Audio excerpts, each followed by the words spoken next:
Hey loves! Today is going to be a bit more of a chatty Mum Hack Monday because loads of restrictions are opening up in the UK. So I'm not sure on different areas, but I know in England in particular we can now travel a bit further.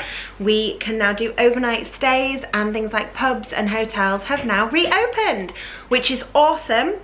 However, it now means slightly longer travel in the car with your kids, because if you're desperate to get away, then the chances are you're going to be travelling wherever you can get to. So I have got my top 5 tips for making the best of travelling in the car with the kids. You can find loads more hacks and tips, especially for travelling, which I can now talk about my travelling section in the book since travelling is going to become a more popular thing. You can find loads more tips and hacks on travelling with your kids on pages like this one in my new book. I have a whole section dedicated to travel, which I haven't really been able to talk about because there hasn't been any point. No one's been able to go anywhere. All the borders are shut.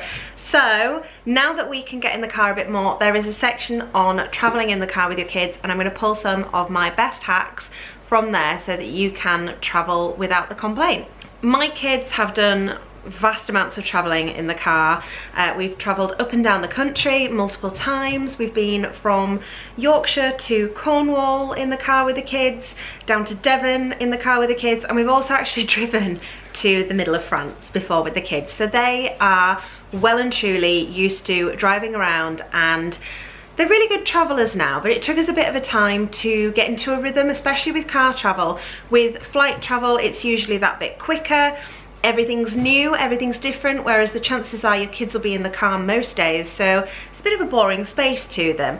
Car sickness is another problem that people quite often face, especially if you have a movie or something on, so it's kind of navigating the way around that and making sure that your kids get the very best out of travel, because there's nothing worse than being stuck in the car for 9 hours and finding that your child on hour 1 is like, are we nearly there yet? Because that's a killer. So tip number 1 might sound like a bit of a given, but it is snacks.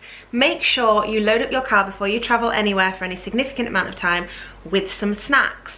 I would avoid sugary and sweet things. 1, because it can make your child that little bit more excitable. 2, because it's more likely to make them sick.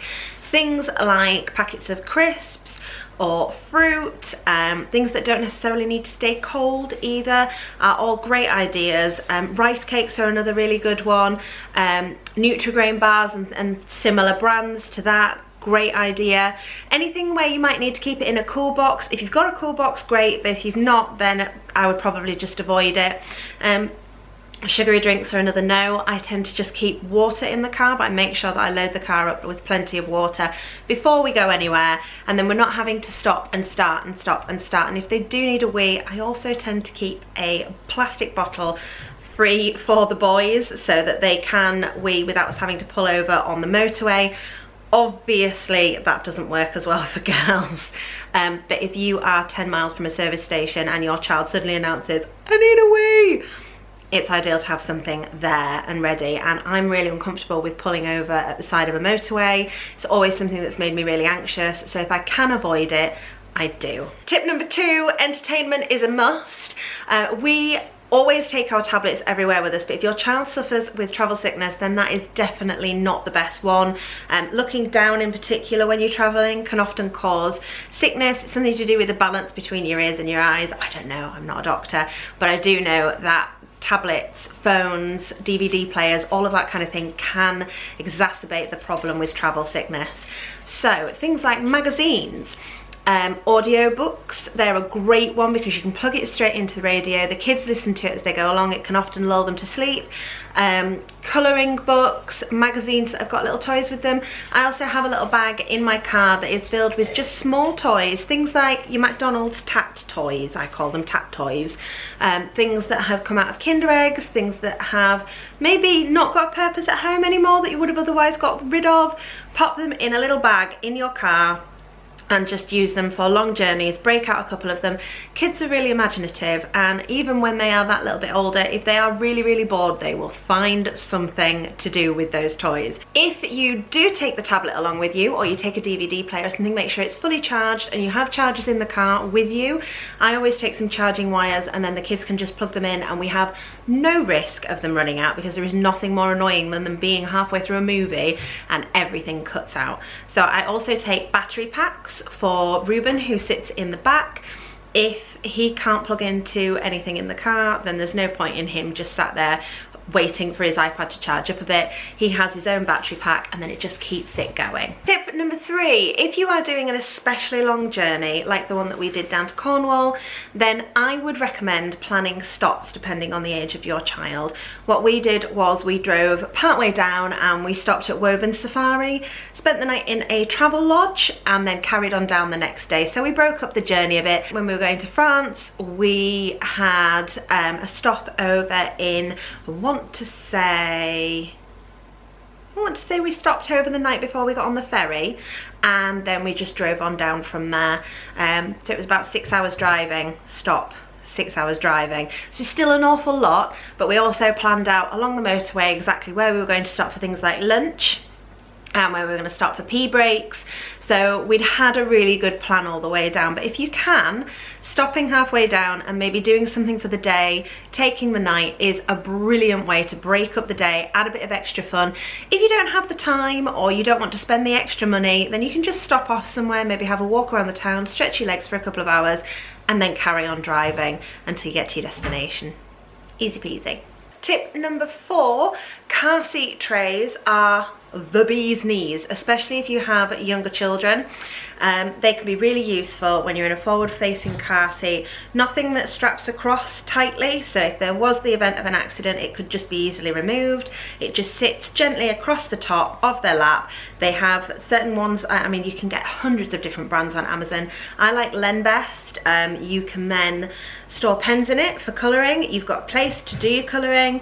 It can prop up an iPad or tablet so that your child has it frontwards and they're not looking down. It has a place to sit up books so that they can read books. It's just got so many different things, and it's ideal especially for little toys or colouring or anything like that that can entertain your child without them sort of sat awkwardly like, because nobody needs that. So I would recommend getting a car seat tray if you have a child that's young enough to be in one of the medium-sized car seats, not a high back booster, but the bit in between. Final tip, tip 5, free games to play in the car. Things like I Spy, spot your car by colour, so tell them to find a yellow car. You can get more drastic as you go along, so you can say to them, okay, I want you to find me a red car, and the first one to find a red car gets a point, and have someone mark it down. I want you to count me 5 black cars and tell me when you've got them. Person gets a point, that kind of thing. Everyone's played that game. Mini Cheddar is another one where you look out for the yellow car. One yellow car gives you 5 points, a yellow mini gives you 10 points. It's just silly little games like that, or think of something with the letter A, so you could do animals, then you can move on to the next thing. That has saved us so many times when iPads have died because I've forgotten the chargers, or when colouring's become boring, or when we've reached the end of an audio tape. There are so many games that you can play. If you Google games to play in the car, loads will come up. I've also got a few suggestions in my book, but I just think it's totally free. It doesn't cost you anything, it just takes your time, and you can still concentrate whilst you're driving if you're saying to them, find a blue car or find a van that has yellow writing, or anything. The world is your oyster with that one, and it just makes car journeys a little bit easier. And that's it for my tips. I mean, there are so many pros and cons to the different ways of travelling. There's pros and cons to all of them, whether you're going by ferry, ship, car, plane, train, whatever. There's always pros and cons. I think some of the pros really to driving is that you are just with your family. So if your kids are kicking off or they're especially tired, we all know what it's like when you're sat there on a plane and you've got a screaming child, or if you're sat on a train and your child's having a temper tantrum. It can feel really awful, whereas when you're in your car, it's just you guys, and there's no one around to judge you or to feel embarrassed by. Not that you should ever feel embarrassed anyway, but you know what it's like. Drawback, it can be really, really slow, so you could get to a destination much quicker with a different travel method.